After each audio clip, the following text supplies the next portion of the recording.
जोधपुर से बड़ी खबर आ रही है, जहां साध्वी प्रेम बाइसा की मौत का मामला जो है वो सामने आया है। जान लीजिए कि साध्वी के पिता से फिर पूछताछ हुई है। वीरामनाथ से एसीपी ऑफिस में पूछताछ हुई है। पूछताछ के बाद वीरामनाथ का बयान, इंजेक्शन लगने के बाद बेटी की मौत हुई और वायरल वीडियो के चलते तनाव में थी बेटी। वीरामनाथ का कहना है, देश भर के कई साधु संतों से विनती की गई। वीरामनाथ कह रहे हैं किसी भी तरह की अग्नि परीक्षा देने को तैयार थी। तो जोधपुर से बड़ी खबर, साध्वी प्रेम बाइसा की मौत का मामला। साध्वी के पिता से फिर पूछताछ हुई है। वीरामनाथ से एसीपी ऑफिस में पूछताछ हुई है। पूछताछ के बाद वीरामनाथ का बयान सामने आया है। सामने कहा है कि इंजेक्शन लगाने के बाद बेटी की मौत हुई और वायरल वीडियो के चलते तनाव में थी बेटी, ये भी उनका कहना था। देश भर के कई साधु संतों से विनती की गई थी, किसी भी तरह की अग्नि परीक्षा देने को तैयार थी मेरी बेटी। तो बताते चलें आपको कि कैसे यहां पर पहली खबर की ओर चलें हम। साध्वी प्रेम बाइसा की मौत का मामला आया है। मौत की मिस्ट्री उलझी है गुत्थी और साध्वी के पिता से फिर से पूछताछ हुई है। ये हम जरा आपको बता दें, वीरामनाथ से एसीपी ऑफिस में पूछताछ हुई है और पूछताछ के बाद वीरामनाथ का बयान आया है कि इंजेक्शन लगाने के बाद बेटी की मौत यहां हुई थी। वायरल वीडियो के चलते तनाव में थी बेटी। वीरामनाथ देश भर के कई साधु संतों से विनती कर चुके हैं। अजमेर से कथा करने के बाद आई थी, पिता लगातार साथ रहते हैं। क्या पूरा घटनाक्रम हुआ एनडीटीवी पर है रमनाथ जी। क्या घटनाक्रम हुआ था अजमेर से आने के बाद में और प्रेक्षा हॉस्पिटल तक ले जाने पर? अजमेर से आई रात को 1:30 बजे और हम आराम करने लगे।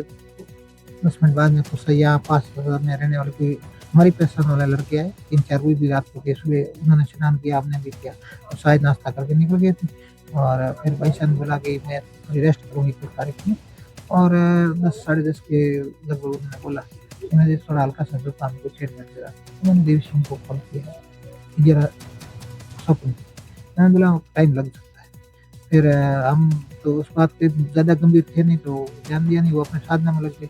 फिर उन्होंने बोला कि उकाड़ी करके ले आओ, तो काढ़ा उसने पी लिया। अब सो के थोड़ी आराम कर लिया, फिर भोजन करवाया, दाल और रोटी मैंने खुद ने मेरे हाथ से करवाया। फिर बोला मैं अभी थोड़ी रेस्ट करो, तो रेस्ट में करने में लग गए। 5 बज के 4 मिनट दोबारा खोल के देव सिंह जी आई, 10-15 मिनट से आ गए, मतलब 20 के लगभग वो आए और उसने इंजेक्शन लगाया। सेकंड या 4-5 मिनट वहाँ लग गया, पेमेंट किया, वो वहाँ यहाँ से निकल गए और तुरंत उनकी तबीयत बिगड़ गई। मैं गया अन्नापुर में लेके और 500 ईस्वी मैंने वापस उसको कॉल कर दिया। बहुत नाजुक थे हालत, ऐसा आपने करते थे, स्वास्थ्य नॉर्मल लगा, लेकिन उस वक्त का न्याय में दिला दे रहा पापा हॉस्पिटल पहुंचे तक बोलने की स्थिति में। आपने एक बेटी और कथावाचक साध्वी को माँ का भी प्यार दिया था, आपकी गोदी में उसने दम तोड़ दिया। कितना आपको लगता है और क्या आप उसको न्याय दिलाने के लिए आपने जो सोशल मीडिया पे पोस्ट डाली थी, क्या लगता है उसको न्याय मिलेगा? अब हरीशा पर न्याय की उम्मीद टूट चुकी है।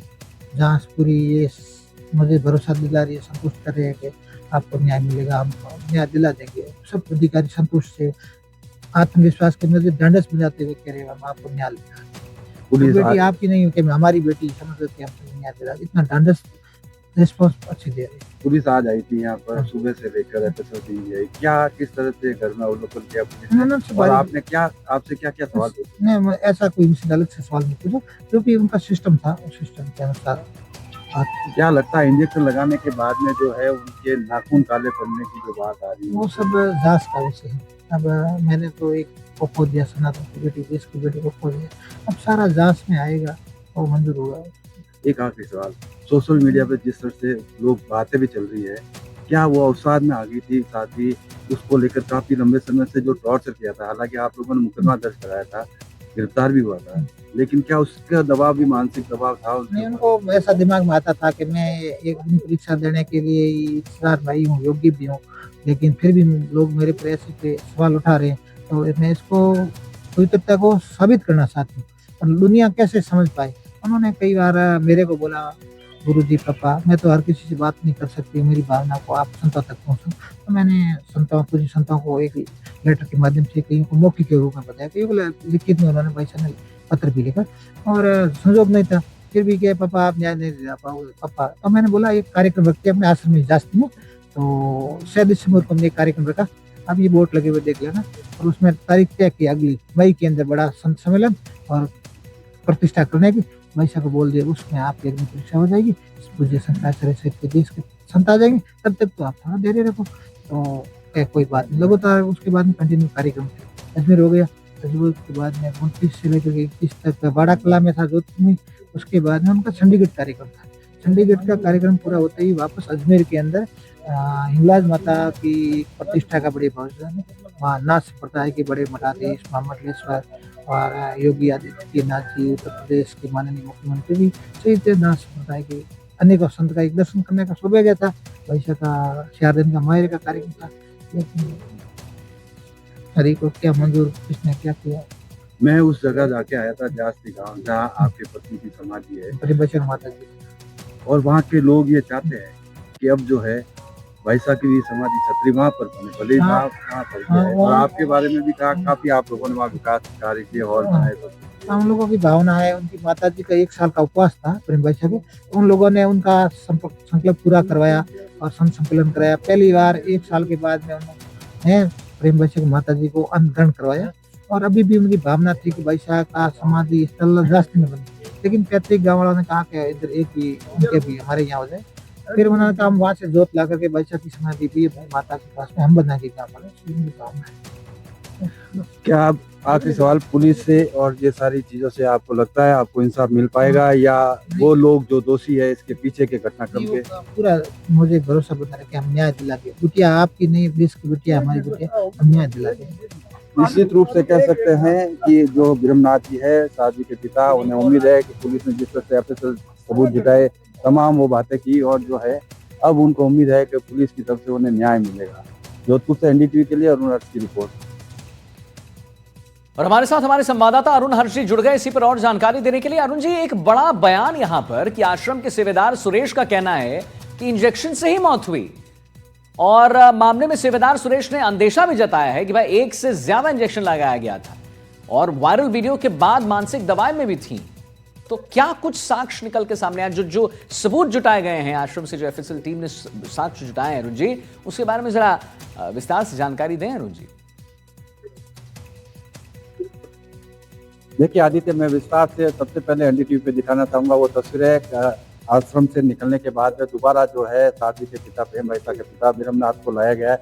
आप देख सकते हैं इस वक्त हमें एसीपी ऑफिस है जो बोरानाडा का, वहाँ हम खड़े हैं, और साथ ही साथ अगर बात की जाए, ये सामने कार्यालय है, लेकिन कार्यालय में पर्दे लगाकर जो है अंदर पूछताछ की जा रही है। निश्चित तौर से डीसीपी वेस्ट विनीत बंसल है, साथ ही साथ अगर बात की जाए तो जो रोशन मीणा है डीसीपी, उनके साथ, और एसीपी जो एसआईटी टीम की इंचार्ज है वो यहाँ पर है। और दोबारा जो पूछताछ हो रही है, तो निश्चित तौर से कह सकते हैं कि पुलिस को संभवतः कुछ ऐसा मिला होगा, इसलिए दोबारा उनको बुलाया गया।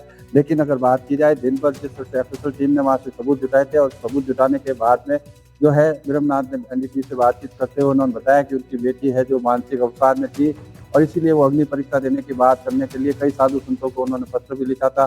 लेकिन क्या मानसिक अवसाद के चलते क्या उसने आत्महत्या का प्रयास किया या नहीं किया, ये मेडिकल रिपोर्ट आने के बाद में स्पष्ट हो पाएगा। लेकिन ये जरूर कह सकते हैं कि जिस तरह से आज सुबह से लगातार जो है आरती नगर जहाँ उनका आश्रम है वहाँ पर पुलिस कमिश्नर खुद आए थे, और सबूत भी जुटाने के जो एफएसएल टीम आई थी और जो पूछताछ हुई थी, उसके बाद में अगर बात की जाए दोबारा यहाँ लाकर पूछताछ करना, निश्चित रूप से कह सकते हैं पुलिस कड़ी से कड़ी और मनोवैज्ञानिक तरीके से जो है इस मामले को खोलने में जुटी है, और दोबारा अब उनसे पूछताछ की जा रही है। अब देखना ये पूछताछ कब तक खत्म होती है और क्या निष्कर्ष निकलता है। लेकिन पुलिस के अधिकारियों से जब हमारी बात हुई तो उन्होंने ये बताया कि किस तरह से जो है जो एफएसएल टीम की रिपोर्ट और फॉरेंसिक साइंस की जो रिपोर्ट आने के बाद में जो मेडिकल टीम एडवाइस देगी, उसके अनुसार जो है लाइन ऑफ एक्शन होगा। लेकिन दोबारा जो पूछताछ करने के बाद को लेकर कई जो है लोगों के मन में संदेह उत्पन्न करता है कि क्या पुलिस को ऐसा कोई पॉइंट मिल गया था दिन में पूछताछ में जो दोबारा पूछताछ के लिए बुलाया, क्योंकि जब वो आश्रम से निकले थे तो हमें ये कह रहे थे कि हम जास्ती गाँव जाने के बाद में पहाड़ में जाएंगे, लेकिन वहाँ से निकलने के बाद दोबारा यहाँ बोरानाडा लाया गया। तो अब कह सकते हैं बोरानाडा एसीपी कार्यालय में। बिल्कुल अरुण जी, क्योंकि मेरा भी सवाल वही था कि जब दोबारा जो पूछताछ के लिए इन्हें बुलाया गया है तो क्या कड़ी से कड़ी कुछ जुड़ी है, क्या कोई ऐसा प्लॉट मिला है, क्या कोई ऐसी स्टोरी मिली है, कोई बात मिली है पुलिस को जो एक अलग जो है और इशारा कर रहा है, तो क्या कोई ऐसी बात मिली है क्या? नहीं, जिस तरह से अगर बात की जाए तो जो मानसिक अवसाद में जो है देने की बात कही थी। और सोशल मीडिया पर जो वीडियो वायरल हुआ था उनके और पिता के साथ में, जी, जी। उस वीडियो को लेकर भी जिस तरह से जो है वायरल होने के बाद में जो बात आई है सामने, मानसिक अवसाद में थे, तो निश्चित तौर से कह सकते हैं अवसाद में होने के बाद उनके पिता भी कह रहे हैं, उनके सेवादार भी कह रहे हैं, और वो ये भी कह रहे हैं कि जिस तरह से जो है कंपाउंडर ने इंजेक्शन लगाया था उस कारण से ये सारा हुआ था। लेकिन अब ये पुलिस जांच में होगा। लेकिन निश्चित तौर से कह सकते हैं अगर दोबारा एक ही जो है इस तरह के इंसिडेंट में जो है उनके पिता को दोबारा दिन में पूछताछ के बाद बुलाया जाता है, तो निश्चित रूप से पुलिस से आज संभव तो कोई ऐसे क्लू लगा होगा जिसकी वो पुष्टि करना चाहते होंगे। क्योंकि पिता ने जब हमसे बात की थी तो उन्होंने कहा हम आश्रम में बाड़मेर जाएंगे और वहाँ जो है हम उनकी पत्नी की समाधि वहाँ पर जाएंगे। लेकिन उसके बीच में ही जब पुलिस ने दोबारा यहाँ बुलाया तो निश्चित रूप से कह सकते हैं बड़े सवाल जो है खड़े हो रहे हैं। और अब देखिए बंद कमरे में जो है पूछताछ चल रही है और कह सकते हैं कि जो पर्दे लगाए हुए हैं और डीसीपी वैस्ट खुद है, एडीसीपी रोशन मीणा है और तमाम अधिकारी यहाँ जो है उसको जो है पूछताछ कर रहे हैं। आदित्य, चलिए ठीक है अरुण जी, बहुत बहुत धन्यवाद आपका। अरुण जी, महत्वपूर्ण जानकारी आपने दी है। तो अरुण जी, हमारे संवाददाता ने बताया, लगातार इस खबर पर हमारी पैनी नजर बनी हुई है। उन्होंने बताया कि कैसे यहाँ पर फिर से एक बार पूछताछ कर रही है यहाँ पर साध्वी प्रेम बाईसा की मौत का ये मामला, और आश्रम के सेवेदार सुरेश का एक बड़ा दावा है जिसके बाद इन्हें एसीपी ऑफिस बुला लिया गया है। उनका कहना है कि भाई इंजेक्शन से मौत की आशंका है, एक से ज्यादा इंजेक्शन दिया गया था। वायरल वीडियो के बाद मानसिक दबाव में भी थी, ऐसा वो कह रहे हैं। एसआईटी ने पिता और सेवादार से पूछताछ की है। आश्रम से